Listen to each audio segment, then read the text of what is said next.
want to catch up about today because it was really dope. We're catching up like literally about our audiobook experience straight from a few hours ago recording it.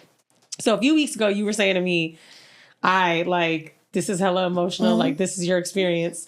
And it's interesting because when I got in there, I was like, oh, I'm just reading whatever. This isn't a big deal. I haven't read something emotional yet. But when I was reading my intro and kind of talking about my life, just doing the inflection, I was really kind of going back in my brain to that time. And I talked to our director, Nicole, after, and she was saying, yes, the girl, the engineer you mentioned, we got to record with her today. I was like, you know what's interesting about Mandy's chapters that I didn't really consider? A lot of her trauma is newer. That experience with your ex. So it's not. So that's the crazy. Well, I'm referring to the ex chapter that I know you were like, ugh. It's the opposite actually for me, which is why I cried and actually felt so emotional. A lot of my trauma comes from the parts of the things that I've never discussed and literally went to therapy to discuss for this book. Mm-hmm. So a lot of it is conversations I never had with my mom, with friends. I literally share of a sexual assault that I didn't realize happened to me when I was 7 years old. Like a lot of the trauma throughout the book, my relationship with my dad, thinking of the life my cousin probably had that I never considered. A lot of actually my trauma is not current at all. Why didn't I apologize if I misspoke? No. There's no need to apologize. I just wanted to be sure that like my experience with the book and the things that I was saying out loud that triggered such emotion for me was because it was things I hadn't said. I wrote it in the book and it was much easier to write. And of course, shout out to Tempest X. But reading it, I'm literally talking to my mom in certain instances and I'm saying things that my mom said back to me. And I'm reliving things from high school and some of my 20s and some all the way back to when I was 7 years old.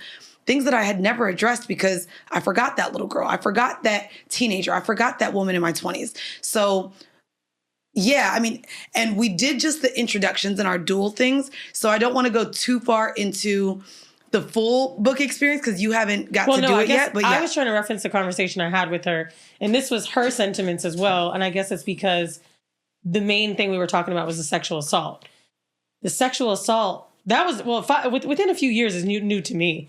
This other shit was, I think I was like 19. So I was like, oh, maybe I've processed this and why my brain didn't go. I never even cried writing it. But when you talked about reading it, I wondered, would I read it with that much emotion? And if I don't, how or why? Because it's still so awful.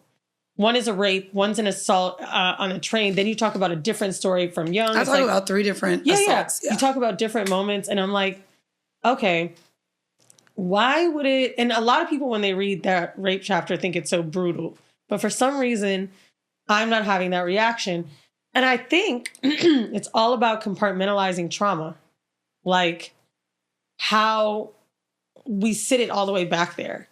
Something interesting as well. I don't know if we mentioned it on the episode with Tempest, but the details change a lot for me in the rape story.